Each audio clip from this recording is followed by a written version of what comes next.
Welcome to the Nightly Rant with your hosts, Mike and Torya.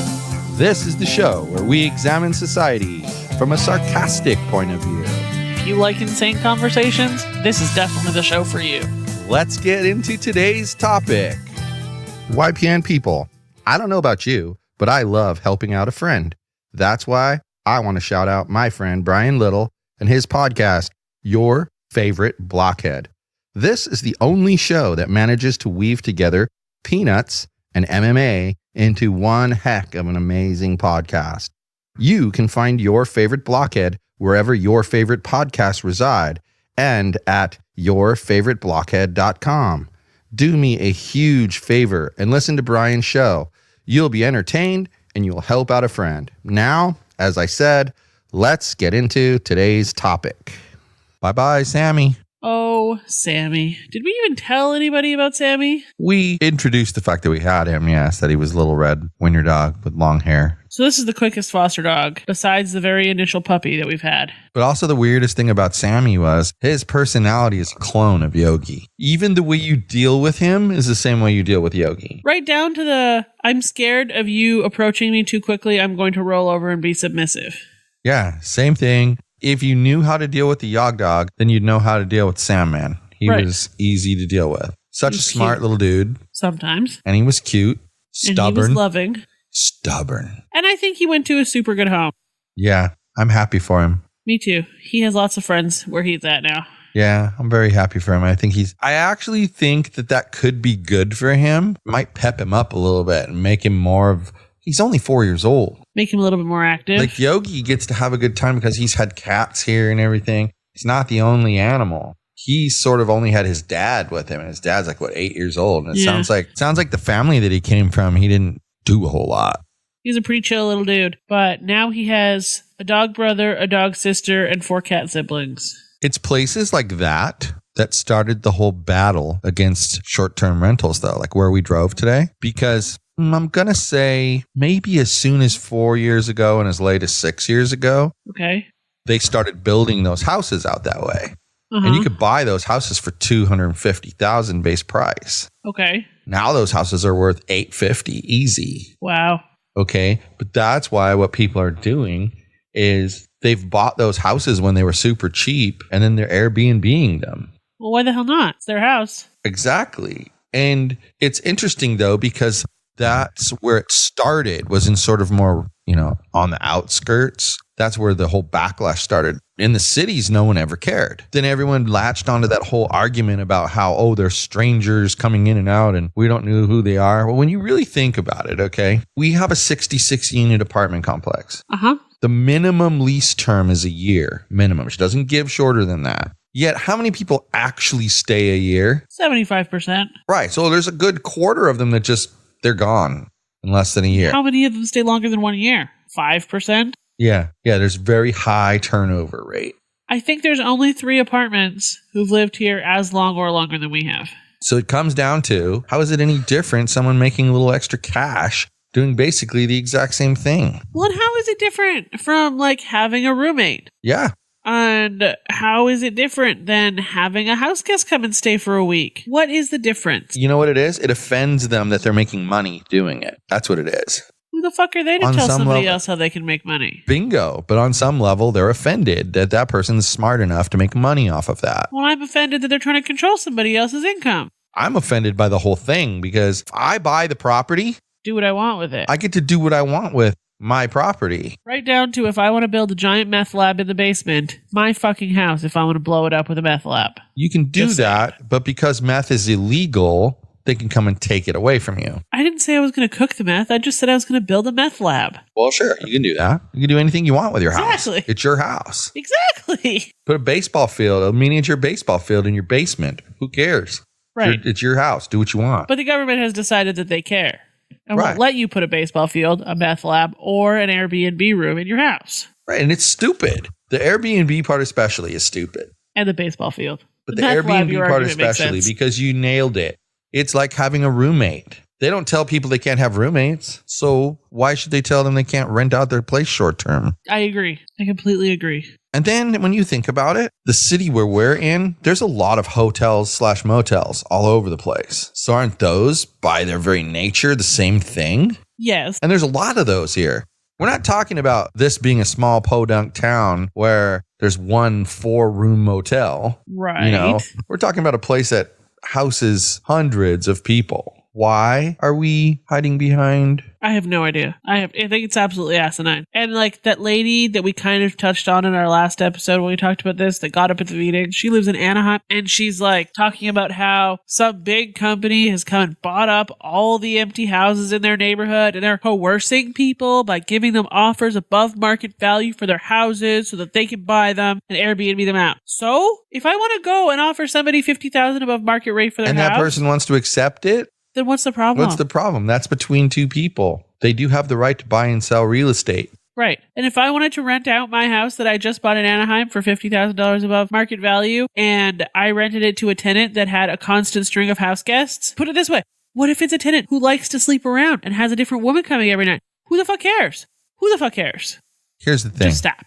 Here's the thing. It's the same kind of argument that was used against the homeless shelter down here. Let's pin things on the upcoming thing and blame it for these things that are already here. Exactly. So we're going to complain that some people are cooking meth in the neighborhood because there's an Airbnb. Those people would have found a way to come to the neighborhood and cook their meth regardless. Exactly. They would have come in, rented the place for a month, stayed for 2, not paid the rent, and gotten evicted, and then done it again and again and again and again and again and again and again. Exactly, because they probably would have rented from a private renter and done it under a fake name. Yeah. So no eviction is ever reported. Exactly. And so they get away with it over and over and over again. So you're just telling me about problems that already exist in normal society. So stop pinning them on Airbnb. Airbnb is a giant scumbag of a corporation. I do respect that as a thing. But that doesn't mean it's their fault that there's a meth lab in your neighborhood. Well, right, because it's not up to them to screen the people. It's up to the person renting to them to screen the people. Right.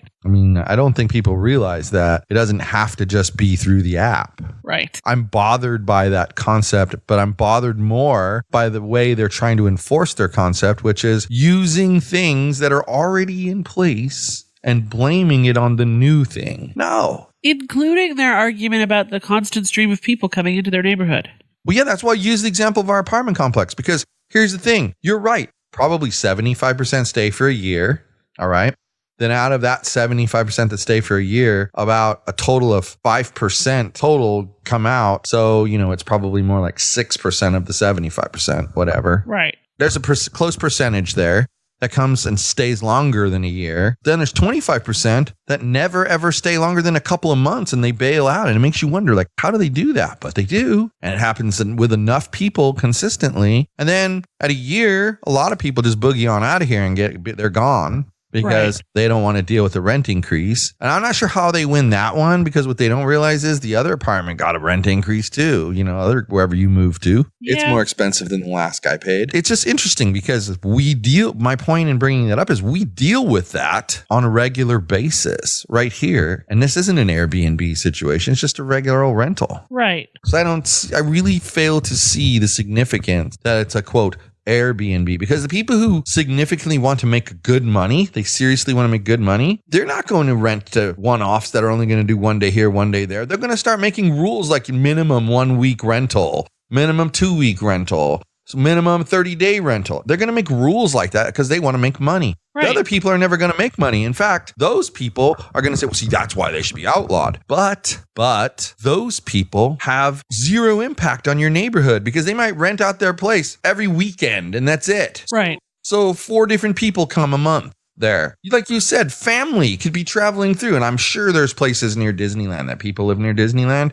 That this is what happens. Actual, real family members are coming from around the country and they stay with you. You know why? Because you live 5 blocks from Disneyland. Right. And so they're going to stay with you because it's cheaper and they can go enjoy Disneyland. Well, like if my family wanted to come down and go to Disneyland, like if my brother somehow decided he would stay here. Yes. Maybe. And it's okay. And it's okay. That's the thing. But, you know, Nobody says anything about that. These people are having a fit. Like, it's ridiculous. I could have the scumbaggiest family members in the world. They're still my family members. We'd still let them stay here if they were coming down for 2 or 3 days to go to Disneyland. Well, of course. And I do have some scumbaggy family members. But that's not even the point. The point is that they're putting into place and blaming issues on the Airbnb that are already here before the Airbnb, without the Airbnb. You know, I could respect, like, okay, so we live in this apartment building.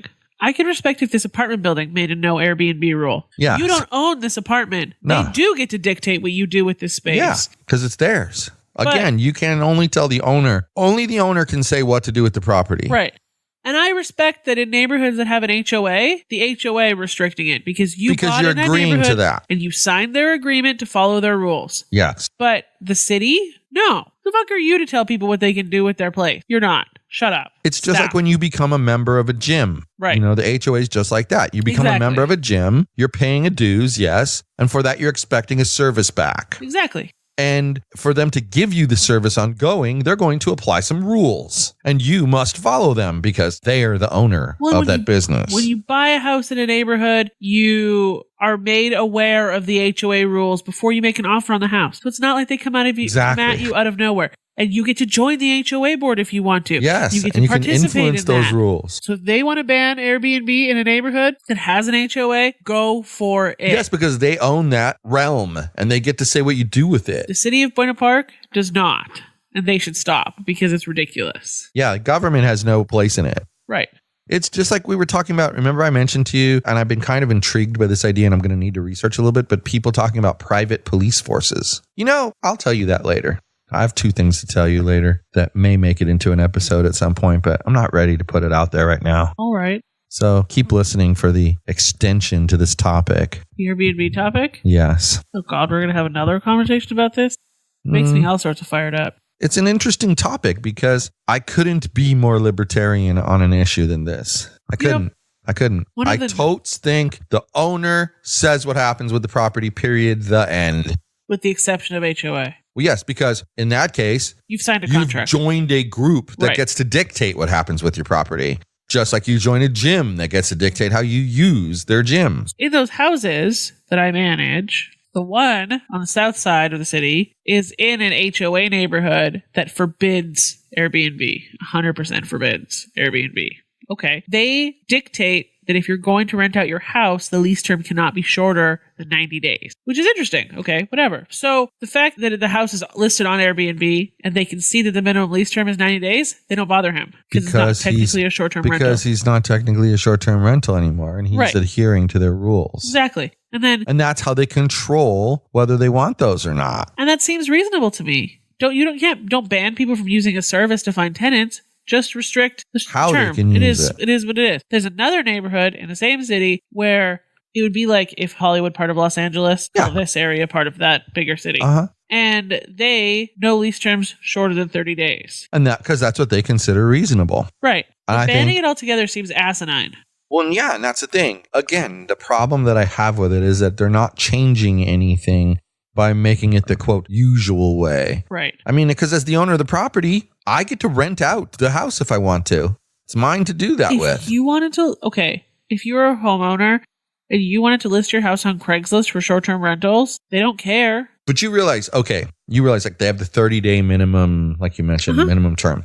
You realize that the only difference between you renting those 5 rooms out in your house or some company named Airbnb renting out those 5 rooms in your house is you're paying for a professional to list and rent your property. And you're giving them a fee for that. The other way, you're not paying somebody. You're doing it yourself. It's exactly the same situation. You're giving them a certain minimum lease term that they have to pay rent for. Yeah. You would do the same thing on your own. There's no difference. The only difference is if you could make $1,000 on the deal, you're only making $1,000 minus, X percent, whatever percentage that they charge. I have zero clue how much that is. Say we own a house and the neighbor on our right rents out his property through Airbnb and the property owner on our left rents out his house directly, just using like Craigslist and directly. That's how he advertises it. I 100 times over prefer the Airbnb neighbor because Airbnb ID verifies people. Yeah, that way they are who they say they are. Or at least you have somebody connected to them who is who they say they are. Well, that's why, boy, we're getting all over the place tonight. But that's exactly this whole verification thing. It's exactly why the driver share places are getting into trouble, because they're not publicizing to the public enough the need to look at that app and go, says the guy's name is Alejandro and he has black hair and he wears glasses. Well, why is the guy in the car bald with no glasses? That's not Alejandro. But people aren't doing that. Right. So then that's when weird things happen. Robberies, murders, rapes. Well, they're also not checking that if it says it's a red Subaru and That's a the green car. Ford shows up, they're still getting in because they're stupid and they don't want to be late for wherever they're going. Don't contact your rideshare place. Tell them there's something fishy. Get Mr. Sketchy McDouche off the road. I wonder if the way they do it is that they drive for the same company. Like, let's say they're driving for Lyft, right? And they wait and they sit there in an area and a address comes up, a pickup. Uh-huh. And they just say, cancel, don't want that one. Now they know the address. They know someone's going to accept it, but they're already boogieing their way over there. That would only work for a very short time because they'll remove your account if you cancel too many rides. Still would work. You know what I think happens? I think that groups of people get together and use one account to do Lyft/Uber so that they can hit the bonuses. And then you think they take advantage of the fact that there's so many people using it that no one would know who it was? Pretty much. But that's why, same thing. If people would do their own deal and make sure they were with the right people, with the right driver, a lot of this shit wouldn't happen. So that's why you're right. I would much rather, if I'm sandwiched between two rentals and I'm living there in the middle house, I would much rather the Airbnb checked out person than the person next door where, let's face it, a lot of landlords, they say it's a $45 fee for credit check. And then they either A, don't do a credit check, or B, they have one of those systems where they pay a flat fee per month for as many credit checks as they need. So they're making money on the deal. We all know this. Right. Okay. And I think sometimes they just get super complacent and they don't even bother to do the check. And so, yeah, sketchy, weird people get through. I mean, I think we're lucky where we live. She does a pretty good job of screening people. Well, there are certain rental managers who, if you will upfront pay for the entire year of renting cash, they don't do the credit check. Yeah. And I think that's terrifying. I would still do the credit check and find out what's going on in your past. Even if you have a low credit score because of some big ass debt, I would still accept you. But if you because have there's zero risk being paid. But if you've faulted on 1,000 things and have all this fraudy stuff on your record, I'm not going to rent to you, even if you were going to pay in cash for the entire year. Yeah, but that's what I'm talking about. I think they get complacent and they don't do the checks that they're supposed to do. And that's where the problems come from. That is where the problems come from. It's just like the problem with the Lyft is the person using it not being safe. Right. The problem with apartments and rentals is the person renting it out not doing their job all the way. Well, yeah, there's diligence required on both sides. Anyway, we got a long day tomorrow. Apparently. We'll tell everybody about it on Monday. Alrighty. Good night, everyone. Hasta la bye-bye. Thank you for listening to the Nightly Rant. If you enjoyed the show, please give us a 5-star rating on Apple Podcasts or Google Play. If you didn't enjoy the show, please just ignore that previous request for a rating. This has been a Yogi's Podcast Network production.